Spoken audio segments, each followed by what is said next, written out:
Hello everyone, তোমরা সবাই কেমন আছো? আশা করি তোমরা সবাই ভালো আছো। আমিও খুব ভালো আছি। তো আজকে তোমাদের সাথে একটা কাজ শেয়ার করব। তো দেখো, প্রথমে এরা এসে হাসাহাসি শুরু করে দিয়েছে। তো আজকের কাজ হলো অরিজিনাল নেলসের উপরে কিভাবে আর্ট করব। চলো দেখা যাক কিভাবে আর্ট করি।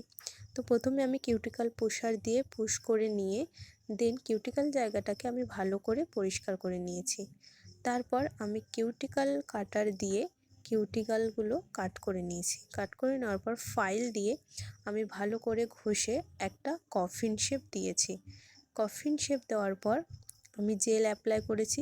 প্রথমে আমি 60 সেকেন্ড কিওর করে নিয়েছি, তারপরে দেন আবার জেল দিয়ে আবার দুবার 60 সেকেন্ড কিওর করে নিয়েছি। কিওর করে নেওয়ার পর আবার নেলসগুলো ঘষে নিয়েছি, কারণ কোনো অয়েল রাখা যাবে না। তারপর আমি প্রাইমার ইউজ করলাম। প্রাইমার ইউজ করার পর ফাউন্ডেশন জেল অ্যাপ্লাই করলাম। তারপরে আমি নেল কালার করলাম। নেলসটা পুরোটাই নিউডের মধ্যে রাখা হয়েছে। তো দেখো, বলতে বলতে আমার নেলস কমপ্লিট হয়ে গেছে। তারপর আমি কিউটিক্যাল জায়গাগুলো কিউটিক্যাল অয়েল দিয়ে দিয়েছি। তো দেখো, এটা হলো নেলসের ফাইনাল লুক। ওমরে করা হয়েছে, glitter, 3D flower, spider gel, stone, তো কম বেশি সবই দেওয়া হয়েছে। তো তোমরা সবাই দেখে জানিও কেমন হয়েছে। তো আজকের ব্লগটা এইটুখানি। Tata, bye bye.